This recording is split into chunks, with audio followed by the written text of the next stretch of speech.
चंद्रमा को कहते हैं। चंद्रमा की रोशनी से तो उनके प्रकाश से जब रोहिणी खड़ी होती तो ऐसी चमकती जैसे दूसरा चंद्रमा आ गया। अब उन पत्नियों ने जब पिता से शिकायत की तो पिता ने कहा कि देखो चंद्रमा या तो मान जाओ, नहीं मैं तुम्हें श्राप देता हूं। तो दक्ष ने बहुत समझाया लेकिन चंद्रमा की समझ में नहीं आई। ब्रह्मा जी बोले अहो कष्टम महाजातम सर्वलोकस्य दुःखदय चंद्रस्तु सर्वदा दुष्टो दक्षस्य सप्तवानुनम। चंद्रमा इतना दुष्ट था तो वो माना नहीं। बार बार समझाने पर नहीं माना तो दक्ष ने श्राप दे दिया कि तू कोढ़ी 6 रोग से तुझे 6 रोग हो जाए। जैसे ही दक्ष का श्राप लगा वह 6 रोग से पीड़ित हो गया, कोढ़ी हो गया। जैसे ही कोढ़ी हो गया वह भगवान के चरणों में गिर पड़ा। प्रभु कृपा करके मेरे जैसा शरीर था वैसा ही शरीर आप दे दे। तो भगवान शिव की उपासना करी।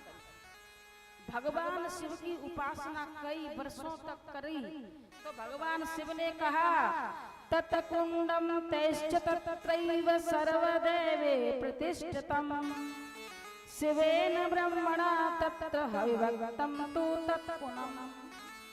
चंद्रकुंड में जाकर के तुम स्नान करो और भगवान शिव का ध्यान करो, तुम 6 रोग से तो पीड़ित हो तो 6 रोग तुम्हारा मिट जाएगा।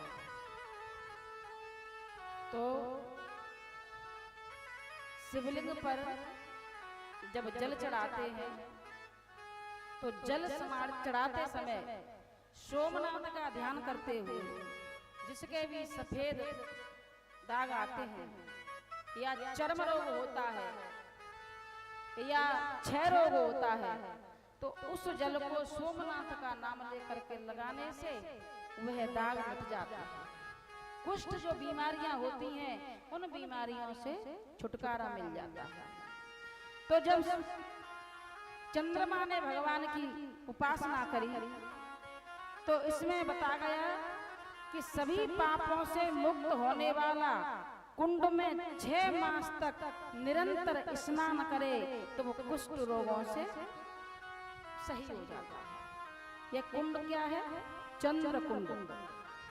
यह प्रभास क्षेत्र में है, इसकी परिक्रमा की जाती है और इसको सोमेश्वर लिंग भी कहते हैं। जो सोमनाथ है प्रथम ज्योतिर्लिंग। प्रत्येक ज्योतिर्लिंग के सामने कछुआ होता है। यदि कभी आप गए हो 12 ज्योतिर्लिंग की यात्रा करने, कौन कौन गया है?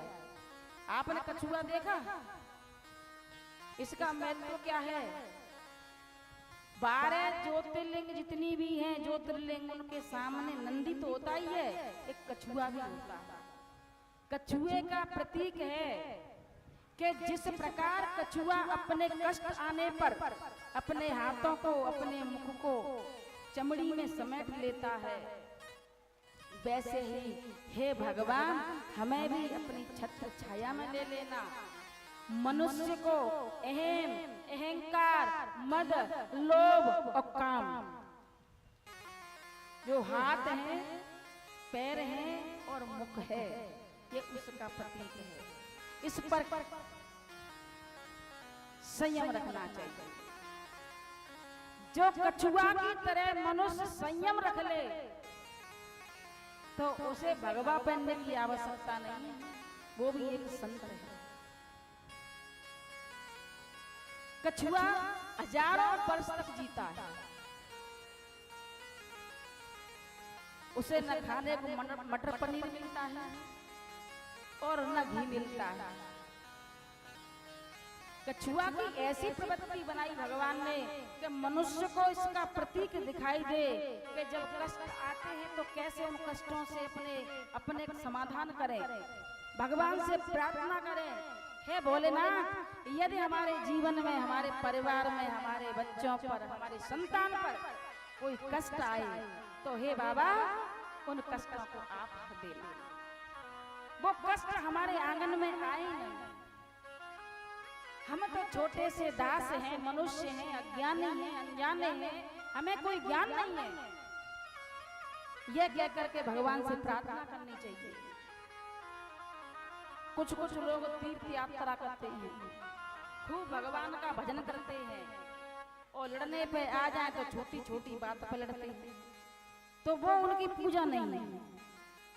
पूजा क्या है? पूजा जिसने क्रोध पर संयम पा लिया वही पूजा है। जिसने क्रोध पर संयम पाया ही नहीं उसको पूजा नहीं कहा जाएगा। इसलिए अपने परिवार में, अपने गली मोहल्ले में, अपने शहर में, अपने नाते रिश्तेदारों में अपनी एक अलग छवि बना करके चलो। किसी की ओर मत करो, उसकी बहू ऐसी है,